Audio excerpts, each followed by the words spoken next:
your nose. Sir. Black is night, grace death from our sight.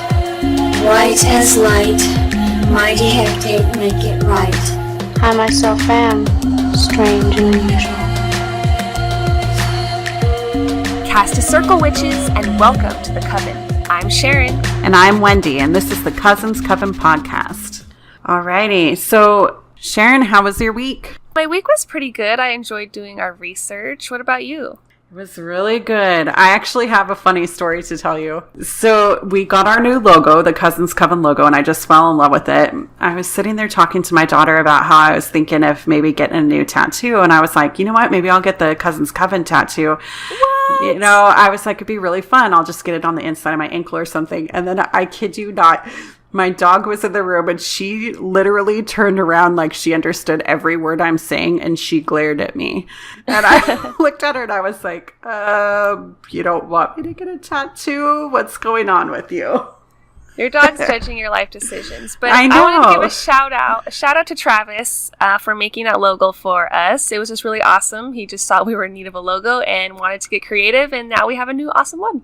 It's very amazing. Thanks, Travis. Yay, thank you. Yay. So yeah, go check it out. We're going to be using it a lot more. Yes. Okay, so I'm really getting into this Halloween, watching movies and stuff. Not doing it as much as I thought that I was going to, but I think everybody has sort of their favorite kind of movies that they watch every year. And I know we've talked about that before, how you and I watch our favorite movies, but definitely there's this kind of classic movie, kids Disney movie that I used to watch when I was little. It was kind of like a made for TV. It was called Mr. Boogedy and the Return for Mr. Boogedy.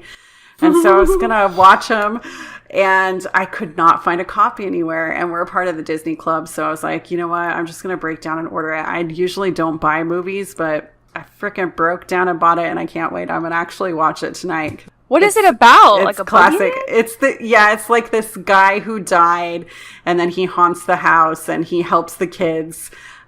These little kids get through whatever is going on in their lives. You know how kids always find everything so detrimental. They're like, oh my gosh, I lost something. I need help finding it, or whatever.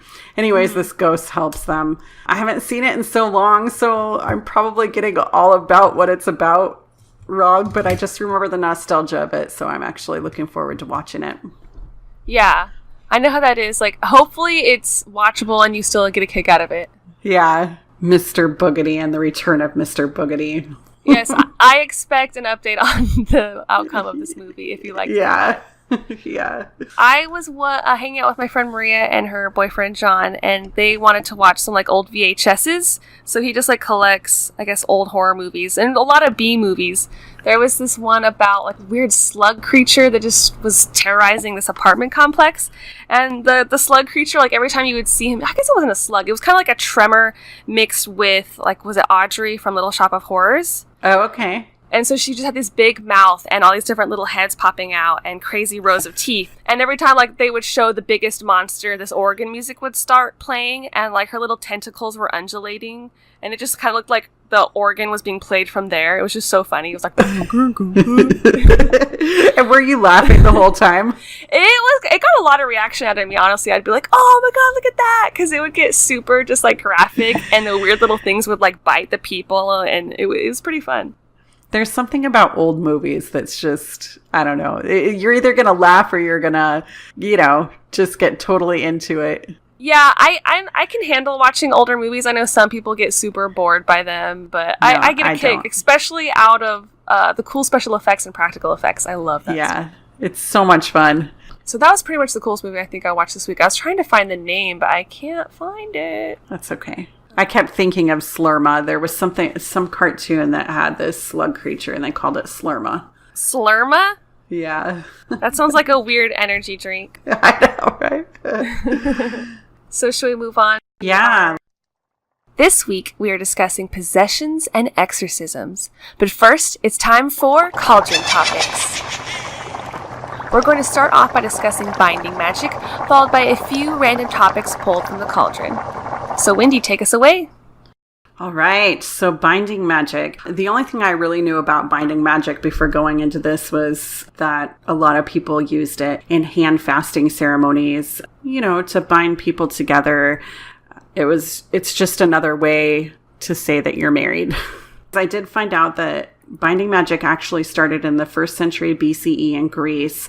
Back then, they used it mainly to bring about a certain aspect that they wanted from a relationship. Because you know how back then, it was a big deal what family you married into. So they would use it kind of almost in a business transaction sort of way. So they would bind somebody to them so that financially they would gain more money and be able to move further on in their life.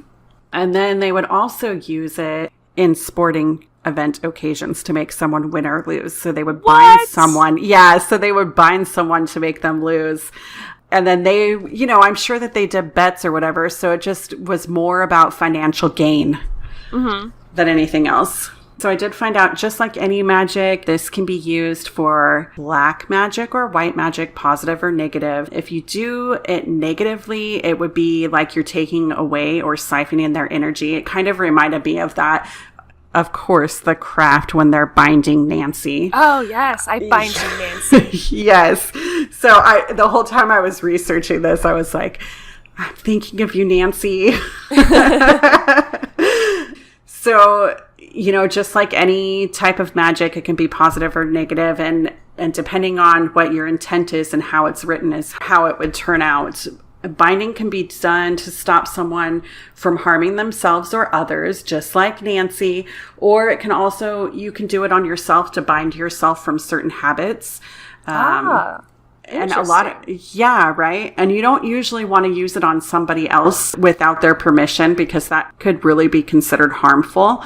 But it really depends on your magical practices and beliefs. So, definitely, yeah. Magic is consent. You need consent for magic, in my opinion. Right, exactly. But some people, some people really don't believe that. They'll do magic on you. I mean. Oh, definitely. Yeah. I like that you said that they would do it for wedding ceremonies and hand fastings. That's so beautiful. It is. It's very beautiful. And, from hand fasting, my memory of it is that, they always use some ribbon to tie your hands together. And there's just a lot of really good words and positive energy. And everybody that's at the ceremony pours their positive energy into this marriage to help it last, because that's always our goal. Yeah, that is so beautiful. I just did like a quick courthouse wedding, but if I were to ever do like an actual ceremony, I would totally want to be out in the woods doing a hand fasting with like 5 people. Exactly. Yeah. And you know what? I feel like hand fasting could be used to renew your vows. Like if at any point in your marriage you feel like that you need to renew those, then hand fasting would be a good thing to do. It's very personal. Yes, let's just do this now. Let's plan some vow renewals. Yes. Honey, we're doing a hand fasting. Yeah. Maybe at the 10-year mark. I'm certified. I can totally do that for you. Oh, yes. This will be happening. Yes. Like, we can wear, like, cool medieval dresses with bell sleeves. Oh, yeah. For sure. Get a nice purple ribbon. Be cool. Yeah. Cool. I learned some new things about binding magic. Yeah. All right, so we have time for pulling something out of the cauldron? Yeah, let's do a topic. Okay. It feels like we haven't done this in forever. I know. Okay, so I pulled out Book of Shadows. Yes, I love Book of Shadows. Yeah, so for me, Book of Shadows is just writing your own. Getting a fancy book, something that has meaning to you, and writing your own spells in it. What is it to you? Definitely the same, just a witch's grimoire, or Book of Shadows as it's known, and it can be beautiful and ornate and oversized and have like crystals embedded on the front, or it could just be like a journal, or maybe just a book that you draw pictures in. Like, to each person, it's going to be different.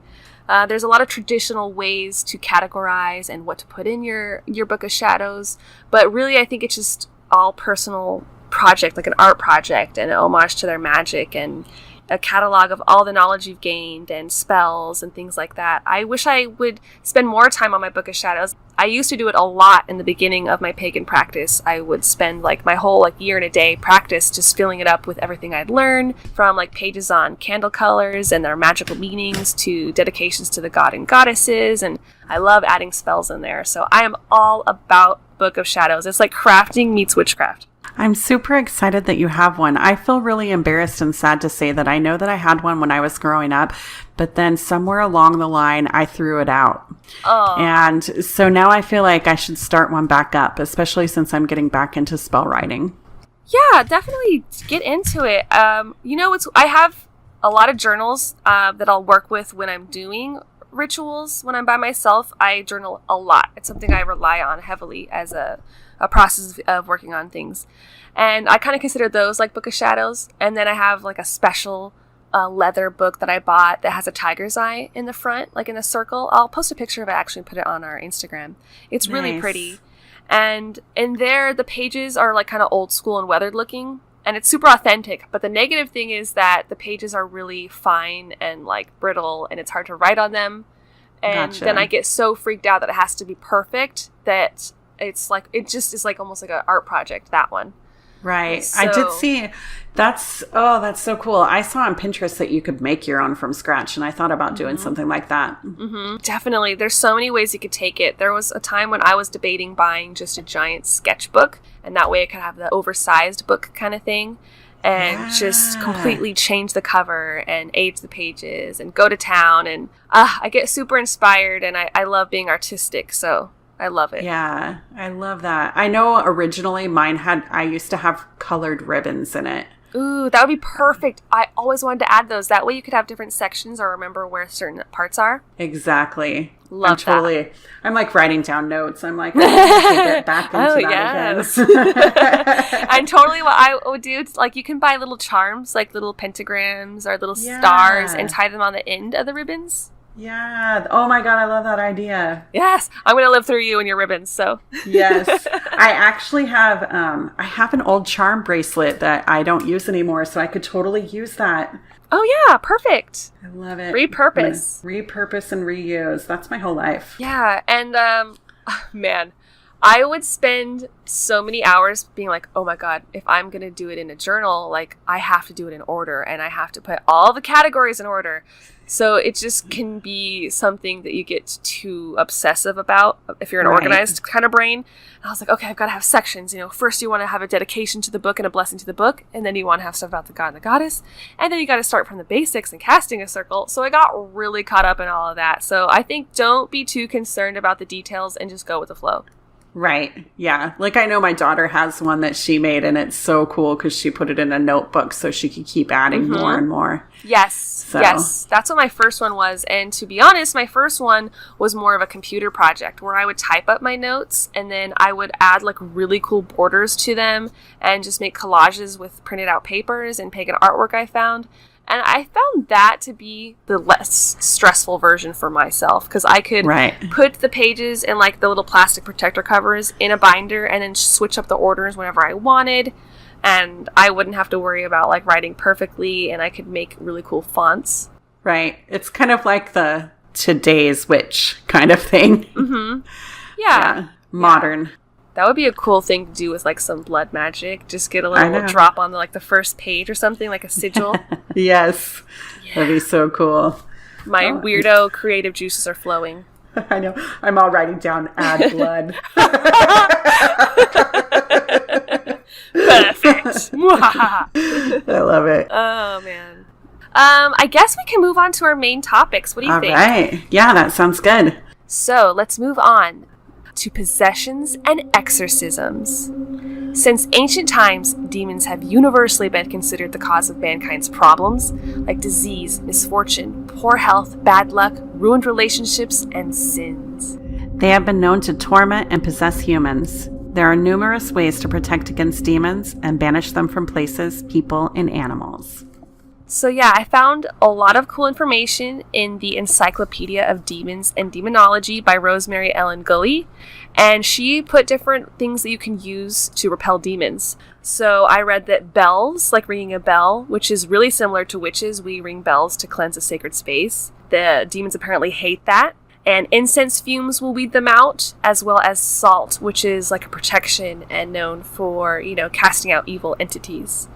Also, running water is supposed to represent purity, so demons are not a fan of that. This one I also found was interesting, moonlets, which is like a crescent moon amulet that you would wear. And apparently demons don't like that either. So as a pagan person, I'm like, hell yeah, I'm going to wear a moonlet and repel demons. That's right. Apparently chants as well, Gregorian chants to be specific, or something demons cannot stand, and prayers. Holy water, and of course crosses and crucifix are really going to irritate them. And crooked paths and bridges.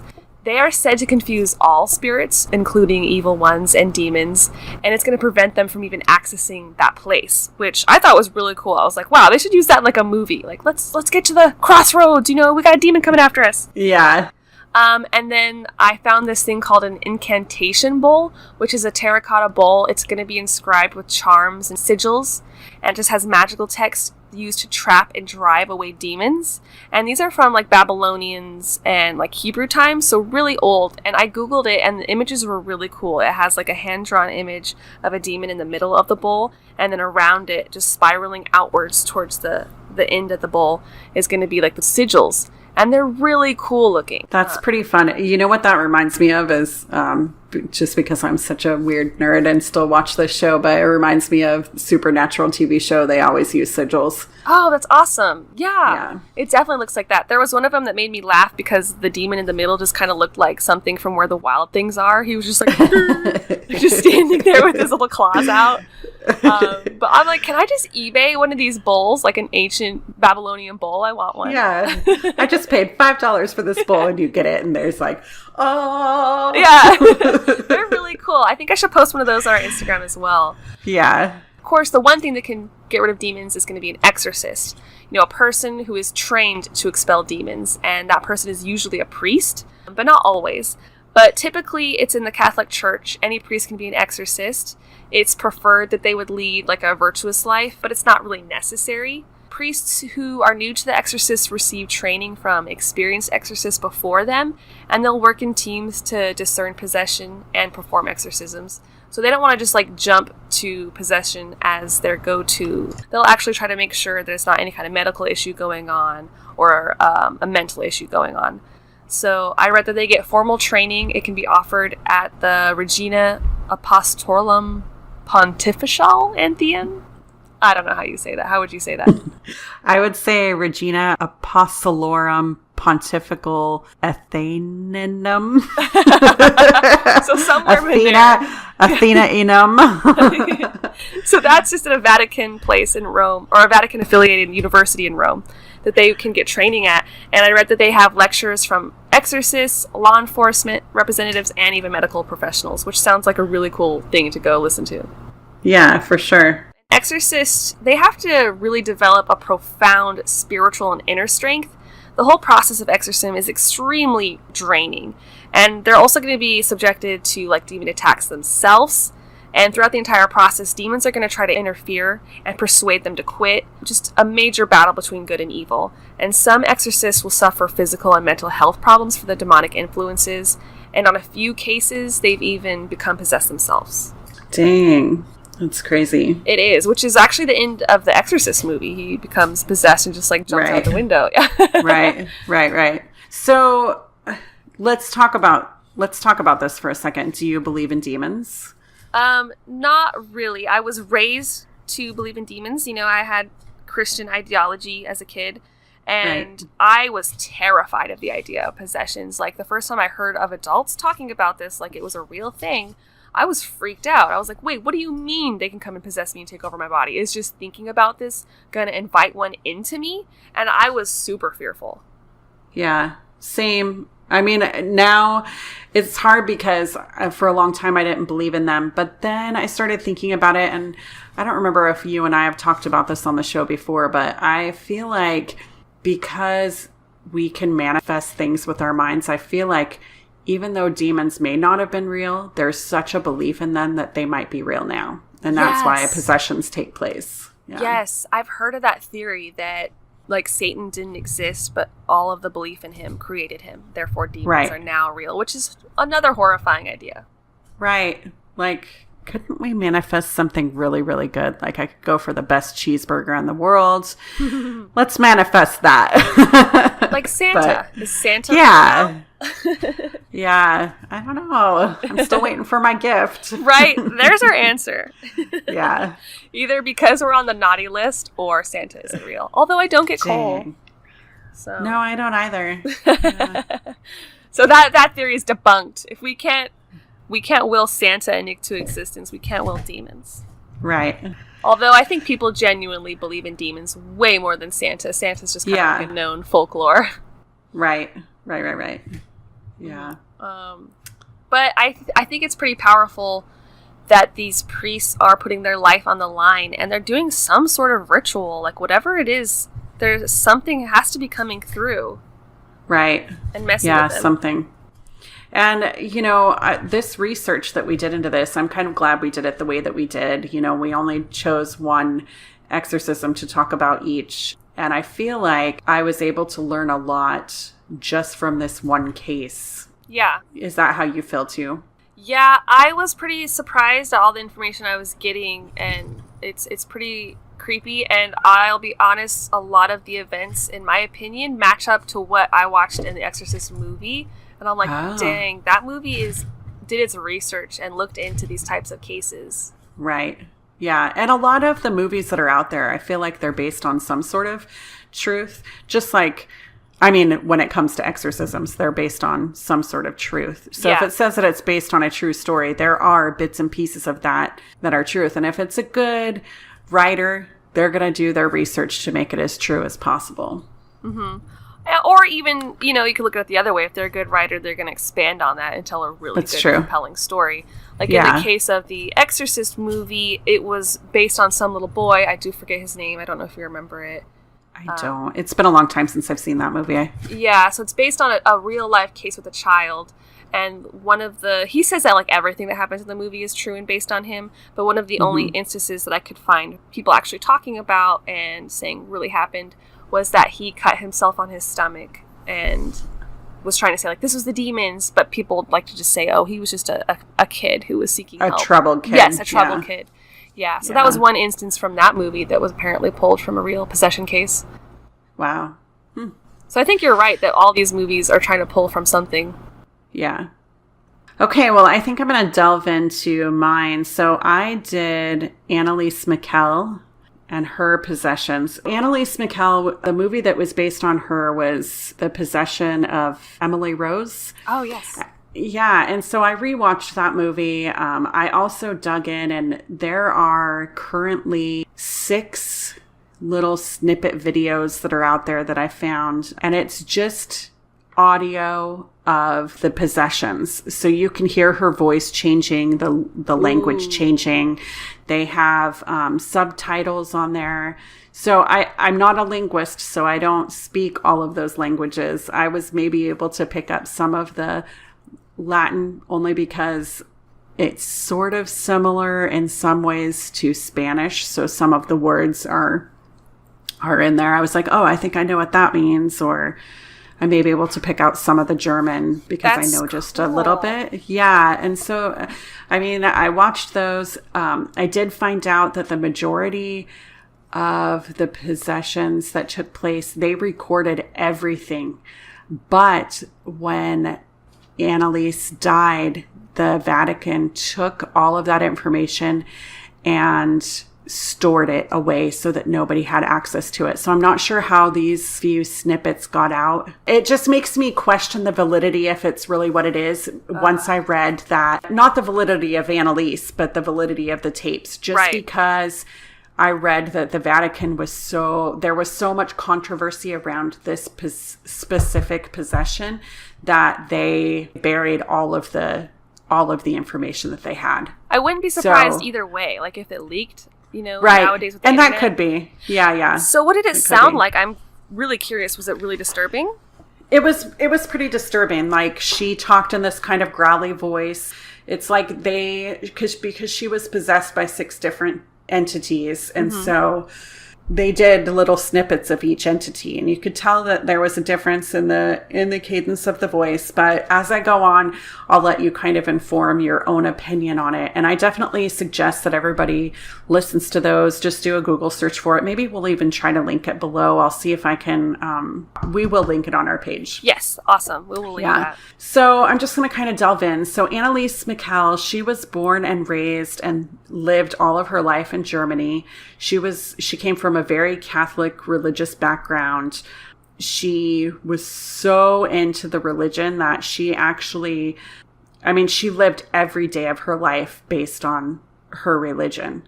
So she was a virgin. She didn't do anything bad. She did have a serious boyfriend, but they decided that they were going to date and eventually one day get married, but she never made it to that point. When she was a teenager, her early teens, I think they said she was around 13 when she was actually diagnosed with temporal lobe epilepsy. And this type of epilepsy can cause visual distortions, nausea, dissociative disorder, anxiety, fear, sense of deja vu, and visual issues. And basically, you can see things that other people can't see. It's located in that kind of front area of your brain. So I do know that epilepsy used to be considered a possession of that you were possessed by something evil back in the old days. Right. And then modern medicine came and they were able to do CAT scans and all of that and able to find out what epilepsy really is. But at any rate, Anneliese, by the time she was 16, she was actually diagnosed with epileptic psychosis. And that kind of got worse over the years. Epileptic psychosis is really due to prolonged seizures, like having seizures for a long period of time, which having seizures can cause scar tissue in your brain. And scar tissue is actually not a good thing to have mass amounts in your brain because it can cause this psychosis. And this psychosis that she had was really, it kind of seemed like it was more like schizophrenia. Oh, and wow. It also it caused her major depression. When I say schizophrenia, these episodes would normally cause hallucinations, odd sensations in the body. They would cause you to hear voices, the belief that your thoughts aren't your own. It would also cause speech disorders, which if you listen to that, think of all that, it sort of sounds like a possession. Yeah. So it's hard to think. I'm not saying that she wasn't possessed. I actually think that she was. But anybody who has schizophrenia, are they really possessed? Yeah. That's what it made me think. But Anneliese, she spent a lot of years in and out of the hospital. She did a lot of treatment. She didn't get any relief from the medication. She was prescribed. I actually know quite a bit about epilepsy because my sister, we found out that she had epilepsy when she was 3. So I'm very familiar with epilepsy and what it is and the kind of drugs that they offer. But Anneliese, she was prescribed Tegretol, Aolept, and Dilantin. And when I researched all of these, I know what Tegretol is and I know what Dilantin is. I wasn't sure what Aolept was, but I researched them. And actually, most of these drugs really don't have any side effects because I thought, well, what if the drugs, along with the psychosis, caused her to, act out and seem like she was possessed, but she really wasn't. Right. But anyway, all of these drugs, they really had minimal side effects unless you had an allergic reaction, which an allergic reaction to any drug can cause a lot of things, but none of the things that she was experiencing. So it doesn't really explain it. Right. So then by the time she was 20, which was in 1973, she ended up going away to college.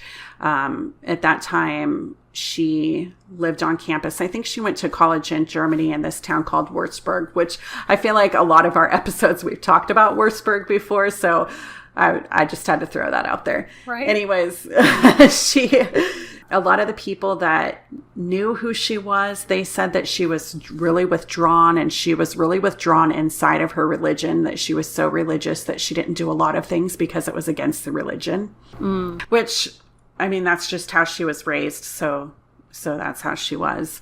Eventually, she started claiming, as soon as she went away to school, she started claiming that she could see demons, hear demon voices. She had some very mass visual hallucinations. Her body would contort. There was a story that she went into this church and was doing some praying, and her body actually physically contorted backwards. Oh my gosh. Yeah, and they actually show that part in the movie. And I was like, that can't possibly be real. But there are all these books written on this specific case. There are like 6 or 7 books. Unfortunately, my library didn't have them, but I was able to find excerpts of the books online. And with that, I was able to find out that actually really happened to her. Her body contorted. But doctors think that the reason why that was because this specific psychosis of her epilepsy caused her body to bend in ways that was just her having a seizure. Right, that's what I was wondering. So she thought she was possessed, but the doctors think that she was having a seizure. But there was no way to tell because they didn't take her to the hospital. This is definitely a unique case of possession. Right. So then it started worsening. You know, she had some severe reactions where if holy items came in contact with her, like a cross or holy water, she would freak out, like go into a screaming rage. She said every time after that last church incident that I was speaking about, after that, she kept trying to go back into the church, but she couldn't because it felt like her feet were catching on fire and her body was catching on fire. Wow. So, yeah, right? And her family was like, wow, this is totally crazy because she has such a deep belief in God. Why is this happening to her? She shouldn't be repelled by God. So as it worsened, her family decided that they would reach out to the Catholic Church and ask to see, because they started thinking she was possessed. They didn't tell her that they thought she was possessed, but they went straight above Anneliese's head and said, we need some help. And the Catholic Church denied the exorcism. So this was shortly after she had went to school in 1973. They denied her an exorcism. Probably due to the epilepsy history? Well, no, it was because the Catholic Church has a set of guidelines. So she didn't click off all of the boxes. Mm-hmm. And so it got so bad. She had to drop out of school. She went back home. She was living with her family. You know, she was in her mid-20s, like 25, 26. And then all of a sudden she started drinking her own urine and she started eating bugs, and her psychosis worsened. Doctors because her family was like, let's take you to the doctor. Let's see what else could be causing this. They increased her medication. Her family went back to the Catholic Church and said, look, this is what's going on. She marked off all of the boxes. So they granted her the exorcism. So then these priests came in. I actually found quite a bit of news articles on these priests just because there was a trial after her death. So anyways, the priests Spoiler alert. I know, spoiler alert.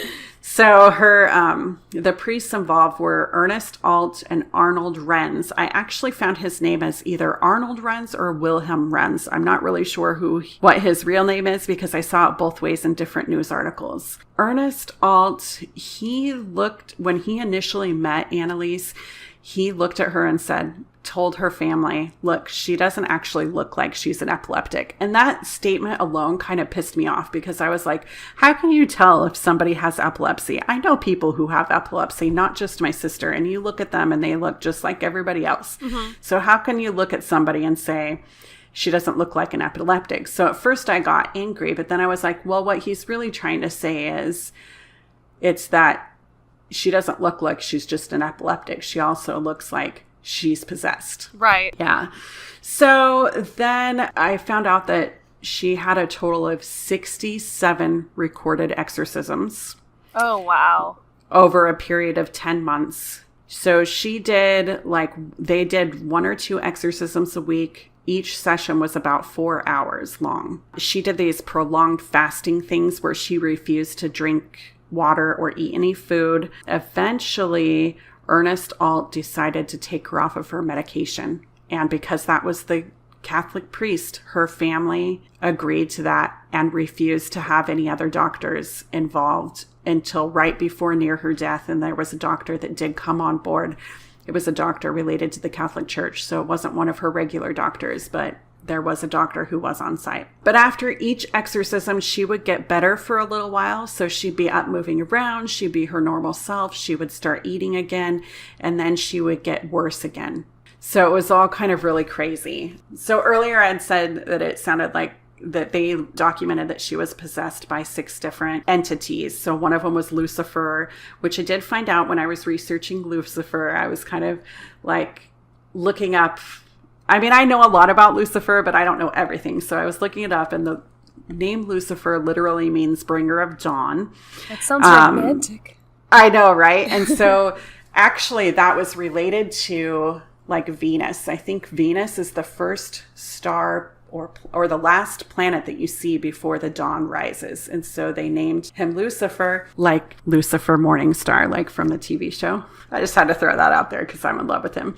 But anyways. I haven't seen it. Is it good? I've heard it's good. Yes, I love it. It's kind of like cop meets demon. So it's kind of fun.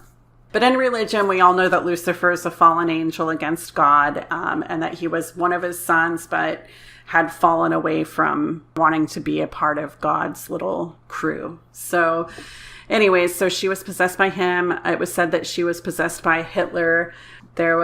She was possessed by priest Valentin Fleischmann, who was a 16th century priest that was excommunicated from the Catholic Church because he was a drunk. And then she was possessed by Nero, who, if you guys don't know, he was the last Roman emperor who was murdered by his brother. And then last of all, she was said to be possessed by Cain.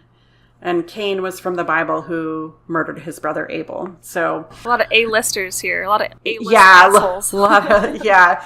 So other than Lucifer, none of the others were demons. They were just ghosts. Yeah, just spirits.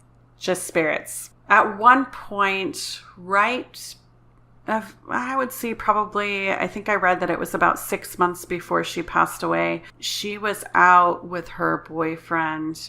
See, I read 2 different stories. She was either out with her boyfriend or she had a dream about her death.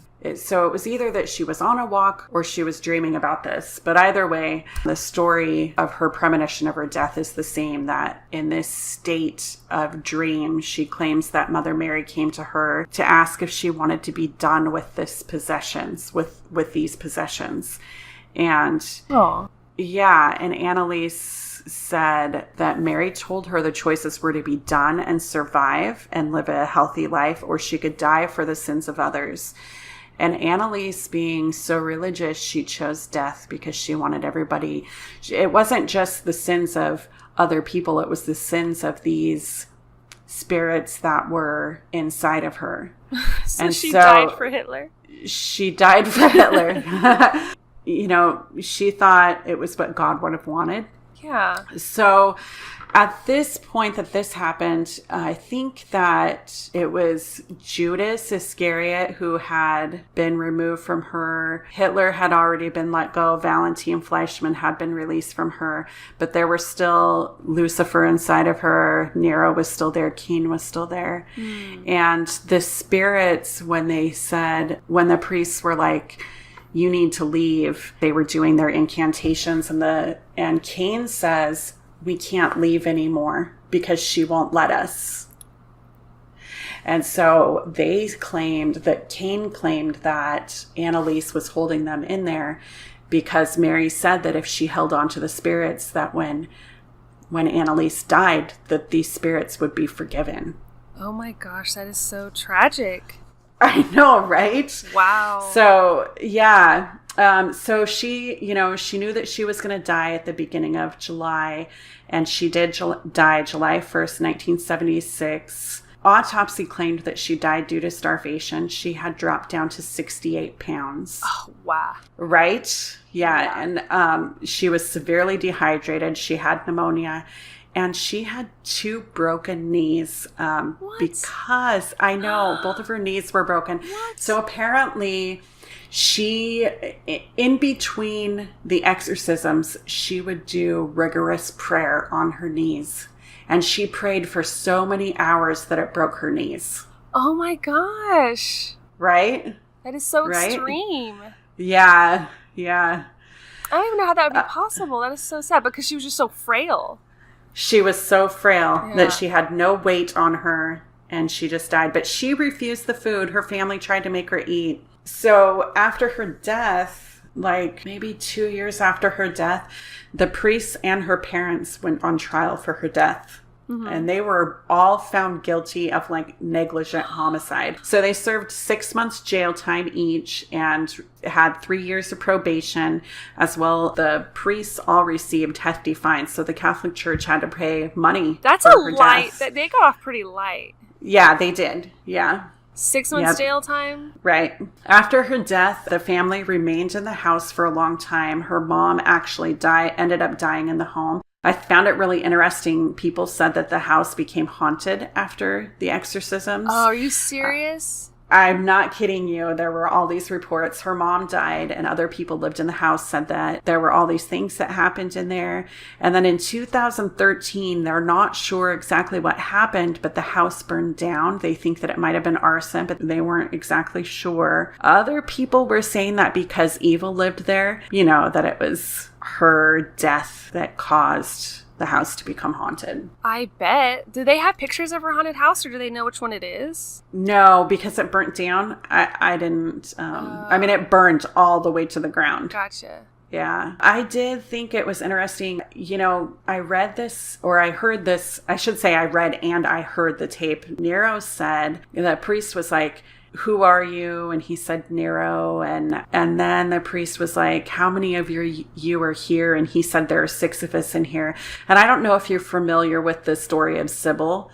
A little bit, not very much. Yeah, that kind of, she was schizophrenic and she had a lot of people living inside of her body. And so that kind of reminded me of that. I think it's completely plausible. Like, it's easy to lean on the medical side of it more than believing in a demon.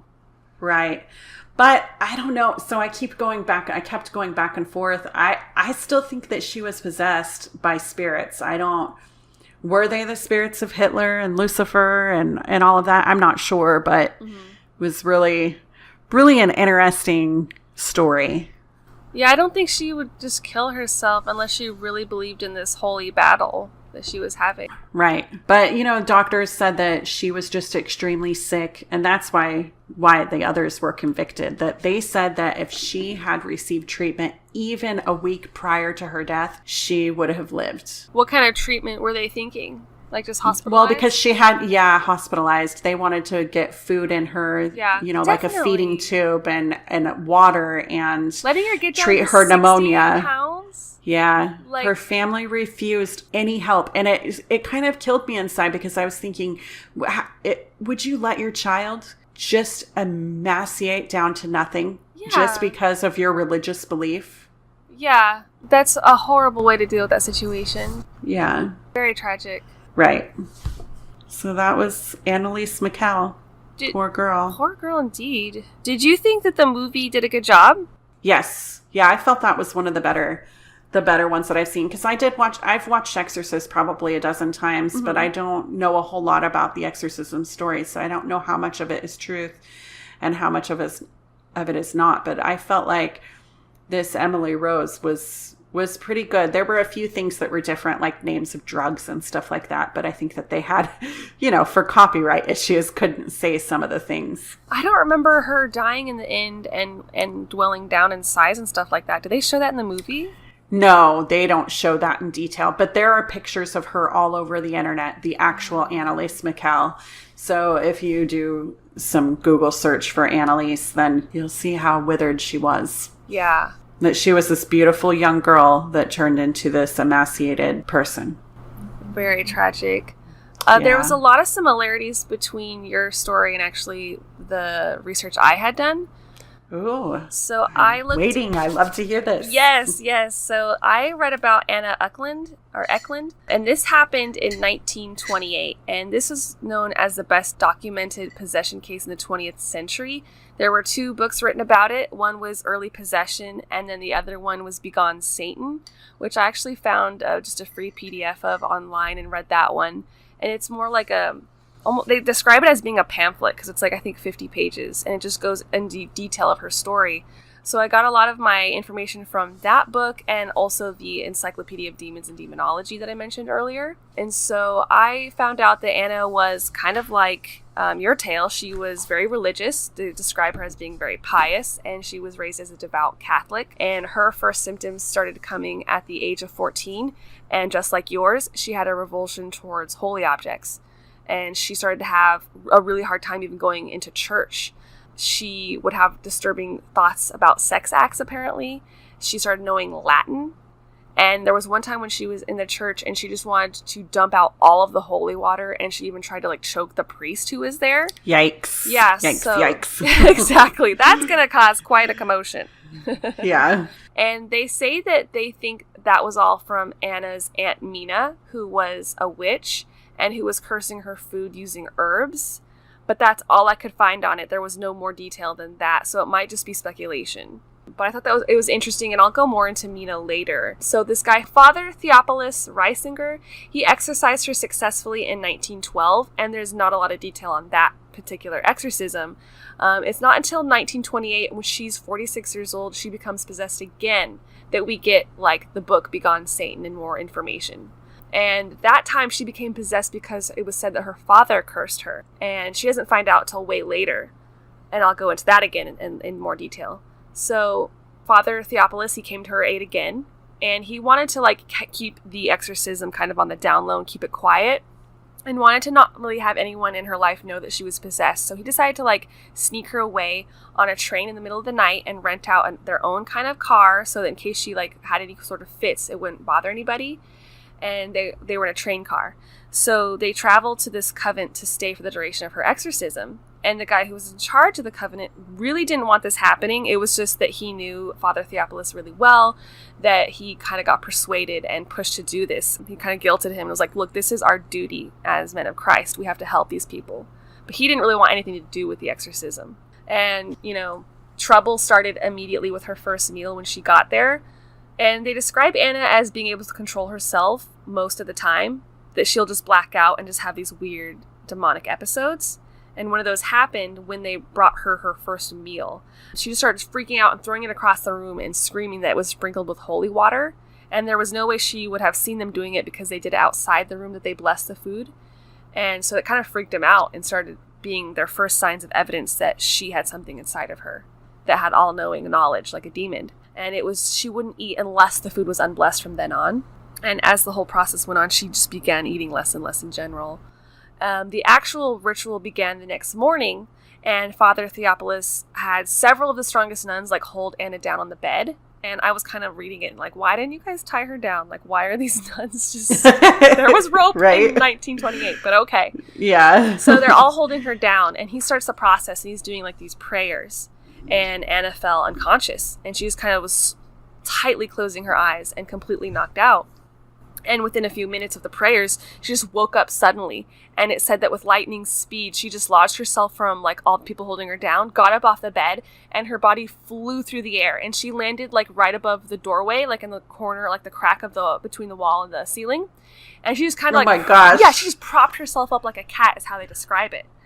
And everyone in the room was super fearful and got quiet and was just shocked looking at her up there as she's just making horrible noises. And Father Theophilus is the only one who has his shit together. And he's like, pull her down, get her down now. So they pull her down onto the bed. And so she's back in bed, and Anna's mouth isn't moving the entire time, mind you, through this entire story. But horrible screams are coming out of her. And they say it sounded like Satan was screaming in pain. And it was radiating out of that room, and people in the village was hearing it. People who were at the church at the Covenant were hearing it. And so people started asking questions. They were like, what is going on? They're like, it sounds worse than a hog at slaughter. What is this horrible noise? Is everything okay? And it got out quickly that it was because there was someone there who was possessed, and don't worry, we're dealing with it. People freaked out, and the rumors spread quickly to the village down below. So people knew about Anna being up there. So much for keeping it on the down low. But Father Theophilus and the nuns, they would have to take breaks in between these horrible exorcism that would last for hours and hours. It would just be, like I said earlier, a draining process. And the whole time the demonic forces are messing with them, saying and screaming horrible things. And so they would take breaks. And Anna was even vomiting buckets of foul-smelling substances. And sometimes it would contain tobacco leaves, which was really weird because she was only consuming at this point in time like spoonfuls of milk and water. And so all the stuff that was coming out of her was ridiculous. Like they genuinely said it was buckets upon buckets a day. That's crazy. Yeah, not to mention disgusting. Yeah. Oh, I would hate to be the nuns who are like having to deal with this. no kidding. So, yeah, she was speaking in growls and different pitches, and she was basically switching from one demon to the next. And at the mention of Jesus, they said that Anna would foam at the mouth. They also described that there were horrible animal cries coming out of Anna, just like pigs and horses and cow noises, and they were just so loud, and that really freaked me out. That would be really, really creepy. Yeah, could you imagine that? A pig? I can't make a pig noise, but ugh. Yeah, and again, her mouth isn't really moving. It's just radiating out from inside of her. So Father Theophilus, the whole time, he's doing prayers. He's doing his best to fight against this demon, and he's trying to figure out who's in there. So he asked the demon if it was Satan himself inside of her. But it was no, we're Beelzebub. I'm Beelzebub. That's who's inside of her. And he would be switching between English, German, and Latin just to kind of test her. And she would respond to each of them in that language. And, languages that Anna had never studied, did not know beforehand. And then the demon started saying some messed up stuff about her dad. He said that, look, her father's the one who cursed her. He asked us to get inside of her. Father Theophilus, he asked to speak to the dad, but next Judas came through. Just like your possession case, Judas was inside of her as well. Yeah. So he was spitting and vomiting and just being really disgusting and vulgar. And when asked why Judas was there, he was like, I'm here to make Anna miserable. I want her to make her miserable enough to kill herself so that she can join us here in hell and we could finally have her. So it's just a really creepy case. That is. There'd be another, but different male voice that came through. And it said it was Jacob, Anna's father. And he was finally coming through, and he was admitting all of his sins, all of his disgusting sins that he never confessed to were coming out, and he just was a horrible person. He had tried to force incest on Anna and basically rape her and molest her as a kid, but she would always resist him. And so as far as it's written, he never got to her or touched her, but that really pissed him off. And so after he passed away, he was asking Lucifer and Satan for the power to possess her with evil forces and make her commit sins to ruin her chastity. So just a messed up dad. It really disgusted me finding that out.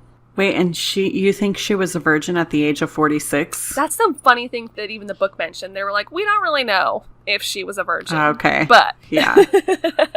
But still, I was like, dang, that's some willpower. Anna did not get laid, yeah.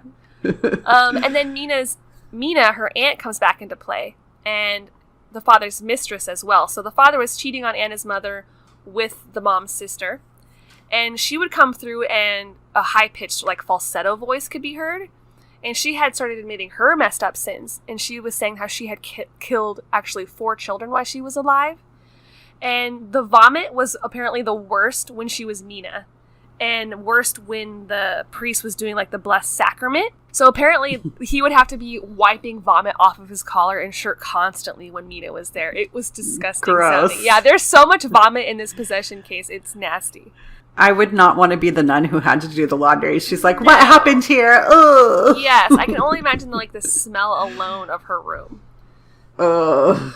So I thought it was weird that Anna and your case, they were possessed by multiple entities. I just didn't think that was that common, but apparently it is. The demonic forces that were inside of Anna would react in great pain to holy words and crucifixes and holy water.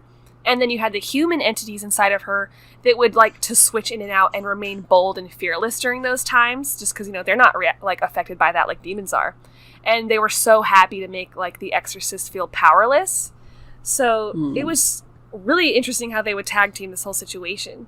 And all of this took place over many days between screams and vomiting, and Anna's face became unrecognizable. It was described in the books that her eyes were bulging from her sockets, that her lips became super swollen. They even wrote that they were so swollen that they were the size of hands, which I can't even imagine. What the heck? Wouldn't they burst? Yeah. I would think they burst. Yeah, so that was really hard to even comprehend.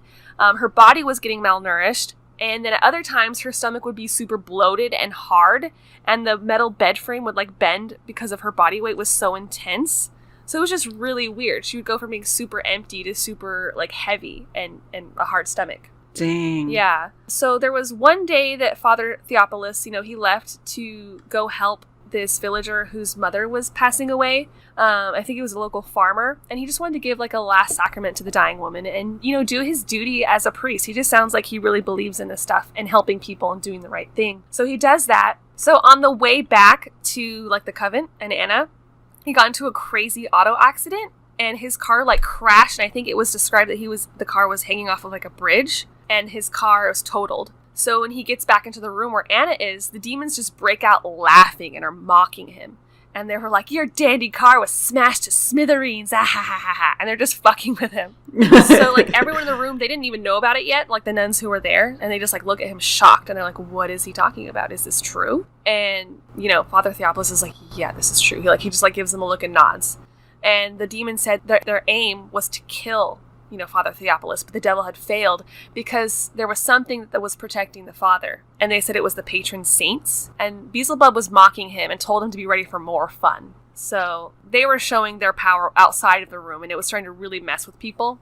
I was even reading how, like, when they would try to go to sleep, like the nuns and the different fathers there, that they would constantly hear, like, rats in the walls, and they couldn't get any rest. And they would try to, like, bang on the walls or, like, get out traps, but there were never actually any rats. It wasn't until they started, like, saying holy words that the noises would stop. So everyone in this covenant was kind of, like, losing it and getting super exhausted. And again, Anna would be unconscious during, like, that whole time when she was mocking the priest. Her mouth was never moving, and just everything was coming out of her. And it was said that Anna would never remember any of those events that happened, and that when they weren't exorcising her, they would carry her into another room. And she would just act normal. It was only during the exorcism that all this weird stuff happened. And for some reason, I didn't find a lot of the documented stuff of her being normal. It's all focusing on the exorcist part of it. Gotcha. But it said that she did look really near death. She was losing color and body weight. And the exorcism lasted 23 days, and it was in 3 stages. And on the 23rd day, the demonic forces were exhausted, and they vowed to leave her body. Father Theophilus didn't really trust them, demons are tricksters, so he demanded them to show a sign and declare themselves when they were leaving so that he would know. And during some prayers, Anna's body just shot up off of the bed, and one by one, the demons started declaring their names before leaving the body.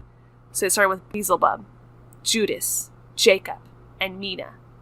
And it just, after that, she said, hell, hell, hell. Yeah. So she was just really happy, to be free of that burden at last. So she got to live and made it past this, and she never got possessed again. So at least the story kind of ends on an upper note.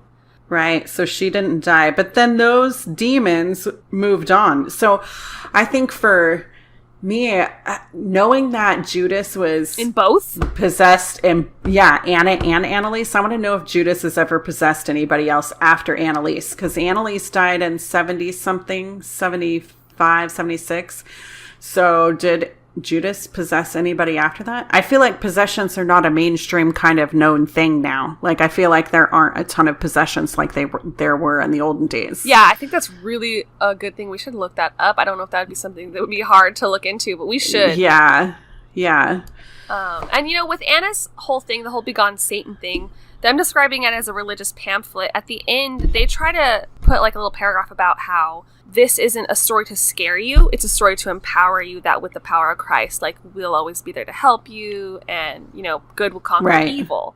So I'm wondering if everything is true, or if they kind of took broad strokes and made things sound more dramatic than they really were. But the accounts that they have are super incredible, Right. I feel like your story sounds like more of a possession, and mine sounds like a really sick person. Yeah. But I mean, I don't know. I just, like I said earlier, I keep going back and forth. So were they both possessed, or was something else going on? But the fact that Anna, she frickin' went up on the wall like a cat. Mm-hmm. I mean, who can do that really quickly at the age of 46? I'm sorry, your body is too aching for that. And they said that it was a lot of work to pull her down. Like, it wasn't just one person who could, like, you could easily pull someone down who's up like that. Right. And so how could she have that energy inside of her if she hadn't been eating? Mm-hmm. Yeah. I can't believe her dad is such a messed up person. He just wanted to keep messing with her even in his afterlife. That is a bad dad. Yeah, definitely. Makes my dad look good. It really does. Like, you can't complain to anyone until your parents have tried to possess you. All teenagers, shut the hell up. Yeah, that's right. You've just never had a bad parent unless they tried to possess you. So I think I started this episode kind of thinking that there's no way that this stuff could be real. And as always, when I research into it, I kind of start looking at it in a new light. Like, maybe it did happen. Right. Yeah, that's kind of how it is. I mean, that's how we felt. Yeah. That's how we feel about everything, right? Pretty We're much. like skeptics, come in all skeptic, and then dun dun dun, I'm a believer. Right? Yeah, I guess I'm not that hard to persuade. But there was like a lot of different cultures that do possessions and exorcisms that we didn't really even get a talk on. But like in the Middle East, they believe in possession, but they just believe it's genies and that jinn are just all powerful evil beings that'll take over their body. I even saw that the Coven, what is it, the Old Order of the Golden Dawn, they do their own kind of exorcisms, and they'll use they'll use the pentagram. They'll draw the pentagram over the chest and do things like that to get out the demons. So that was really cool, because I'm like, oh, cool. Even if I'm not like a Catholic, I could approach this in my own situation. Right. I fully believe in possessions, but only because one time I had it happen to me, just once. I know that sounds totally crazy, but I'm going to go ahead and tell my little story if we have time. Yeah, you can't just say that and not tell people. So, years ago, I don't really want to say how old I am, but we'll just say maybe 10 years ago. So, disclaimer, we're not really saying where I'm at, because I don't want this to come back and bite me in the butt. Okay. But anyway, so I was feeling really drawn to this one area of town that I live in. And I just kept feeling this pull. Like, I'd be driving down the road, and the next thing I'd know, my car would be going to this place outside of Oregon called School. I kept feeling pulled towards there, and I wasn't sure why. Outside of the Indian school is this little Indian burial ground. I just kept feeling drawn to it, where I would literally drive there for no reason, park on the side of the road, and get out of my car and stare in at the graveyard. I don't know why. I just kept getting pulled there day after day after day. Every time I would get off work, I was supposed to go pick up my kids from daycare, but instead I would be finding myself driving to this graveyard. So one night I just kind of decided that I needed to go there. I kind of sat down and was divining with my spirit guide and was like, dude, I need to know what's going on. Why am I feeling drawn? Does somebody need help in there? So I all of a sudden started doing this kind of like, not journal writing. I don't know what kind of writing it's called, where you're like writing but without thinking of knowing what you're writing. Mm-hmm. Do you know what I'm talking about? Like a stream of consciousness kind of thing? Yeah. So I just all of a sudden started writing all this stuff down, and it was kind of like I was writing a spell almost. And whatever these words are, it could have been a prayer. I don't know. I just wrote them down like I was possessed or something, but I wasn't. And so I gathered a group of people together, and I was like, I know this is extremely horrible, but I have to get into that graveyard. And it's not open to the public. It was my sister and I and my now husband. I had to have him be my driver, because I was like, well, if I'm going to break in somewhere, then I need somebody to be the getaway car. So, good man. Mind good you, man. Right, good man. So at this time, we didn't have smartphones. We still had flip phones. So mind you, I could text without looking, because that was the benefit of having a frickin' flip phone, is that it was that kind of text where you knew every single letter. Anyway, so I was like texting him as we're about to break in, and I'm like, do not go anywhere. I will be right back. Dang. So my sister and I, we walked around and just immediately went to this one area of the fence. Now, this place is completely blocked. I mean, there's a thick fence all the way around it, and I thought for sure we were going to have to jump the fence. But for some reason, between the time that I had last been there and to the time that I was there that night, there was a hole in the fence. Mm-hmm. Perfect. Convenient. I know. I was like, this is fate. This is not a coincidence. So we went through the hole, and I kid you not, I was literally dragged by my soul to go. I've never been into this graveyard before. Not once, not ever. I don't know the layout of it. I didn't have access to it on the internet. That's not how things worked back then. So I was literally pulled by my soul to this one area. It was in between these two trees, and there was this one grave right in between these two giant trees. And it's pitch black outside. It's around midnight. And I had grabbed that spell or whatever, and I pulled it out of my pocket, and I start reading it. And it's going to sound totally crazy, but I'm reading this out loud. And my sister, I'm having her say it with me because, you know, we're witches. We're going to just get this spell out there. And the next thing I know, I literally feel like 1,000,000 bees are going down my throat. That's so gross. Yes, it just felt like all of these bees. And then I wasn't just me anymore. What was in you? I don't know. Just this person.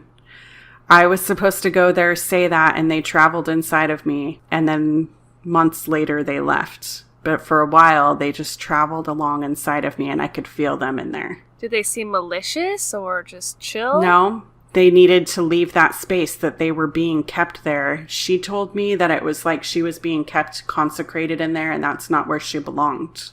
Oh, wow. What kind of person do you think she was, or... From my memory, I mean, like, she gave me little bits and pieces of her. Let me just say, she never tried to take over my life, but I could feel her there inside of me. I kept telling her, I would really like you to go now. She's like, it's not quite time yet. It's not quite time. I think I drove over to the beach, and that's when she left. Nice. Like, once I got to the ocean, like, she left. I could feel her leaving. Not like 1,000,000 bees leaving me, but like, she just kind of left. This probably happens to you because you're, I don't know if you describe it as like spirit charmed, but spirits can commune with you. Yeah. So I feel like I helped that person leave, that they were being kept on this hollowed space where she felt like she didn't belong. Yeah, that's so crazy and powerful. Yeah, but it was just, so for me, when I'm thinking about these stories of Anneliese and Anna, I'm like, well, I have to believe in possession because it's happened to me, just in a different form. The spirit wasn't malicious. Yeah, but I think that's probably just like a church thing to be fearful of demons, but there's way more to it than just that. Right. So I do have to say it's extremely strange to have a spirit living inside of you. And I know that sounds so crazy, but oh well, it's out there now. I'm like, there's gotta be more to the story. Like, this is so crazy. We could have just had an whole episode on this.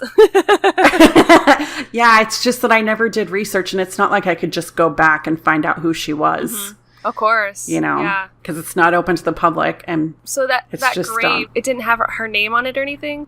I didn't read it. It wasn't important to me at the time. It's important to me now. Like, I would love to know all about her, but I don't know that I could, unless I were to break back in, which is not going to happen. Why is that place closed?